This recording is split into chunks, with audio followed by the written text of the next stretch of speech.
Hey everybody, it's OG again, here with another gear review. And this time it's for the Roxio Game Capture. Roxio Game Capture. This is one of the first capture devices that says it's for games. Most of the time the capture devices from other companies, they're designed for recording TVs and shows, videos, and so on. But this one from Roxio specifically is the Game Capture. Now, with Let's Plays and, video game reviews and so on being more commonplace, they were one of the first ones to really get out the gate and just say, hey, this is for recording games. So, first, as always, let's take a look at, what I really loved about this device. Okay, first off, what I really liked is that it's a very, very simple, basic, small, and it's very minimalistic. There's not much to it. There's not much extra going on with it. Component cables in the front, out. So there's the in, there's the out, and if you notice, no power cable. There's no power plug, no power adapter. So all of its power is coming from the USB cable, and that's it. No extra plugs. It's nice, small, compact. I mean, you can put this in your pocket and carry it with you. Compare that to the other capture devices. One of the other capture devices, one of the high-def ones, the Hauppauge. This is their new one. But compare that to size. This is the Hauppauge PVR for gaming edition. Compare that the one before this, the standard PVR. Look at the size. Look at that. And they both do the same function, practically. They both work out the same way, but again, totally different size. Although the Hauppauge does have a couple additional features, and we'll hear about that in that review when that comes up. So, very nice, simple, and easy.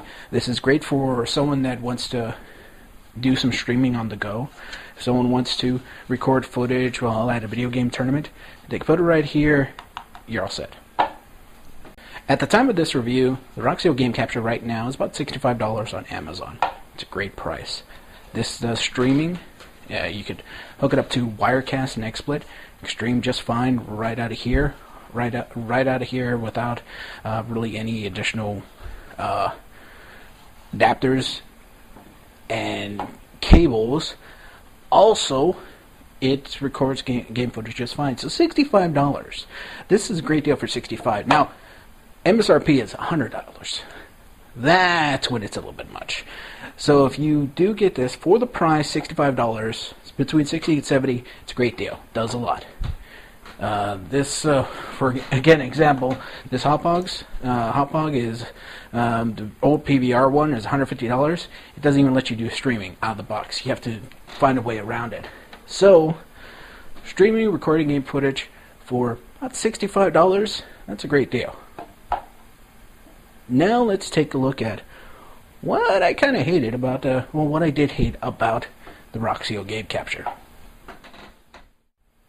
My big gripe, no HD. This uses component cables, okay? I mean, they're not the best connection out there. I mean, that's HDMI.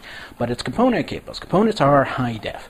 In this case, though, it actually degrades the signal, going from 720p and 1080i, drops it down to 480p. That kind of sucks. You kind of hope a little bit better, but then again, for the price that you're paying for, it's better than a lot of the cheaper devices, not as good as more expensive devices. So that's something that I'm not too fond of. Also, it's kind of finicky. I've had problems where if you connect it to your TV, well, if you connect it to your computer and you start up the 360 PS3, whatever it is, and if you start one thing before the other, if you start the PC before you start the computer, before you start the game console, there's something finicky where it comes out garbled. So, yeah, it's a little tricky in that sense. It kind of gets annoying because sometimes you have to disconnect everything. I pretty much realized that it's a matter of starting up the program and then connecting your 360 and then turning on your 360 that seems to fix it and that you don't have the problem. You kind of have to work with it and just kind of make sure you got that right setup, because if something turns on before the other, it comes up all screwed up and you may have to disconnect everything and reconnect it. So that's kind of a pain in the ass. Another problem is in the software. It either converts it to a WMV, DivX, or AVI. The DivX and WMV, small files, but they come up. They run at what seems to be about 20%, 30% faster than they should be. So in that case, you may need to convert it.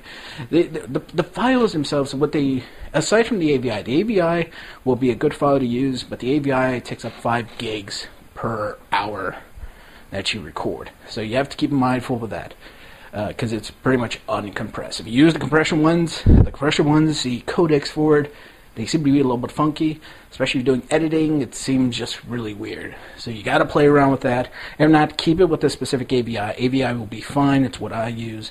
The picture comes out great, and it works on the video editing software without a problem. Finally, and this will be mainly for the fighting game gamers out there, there's a hint of lag.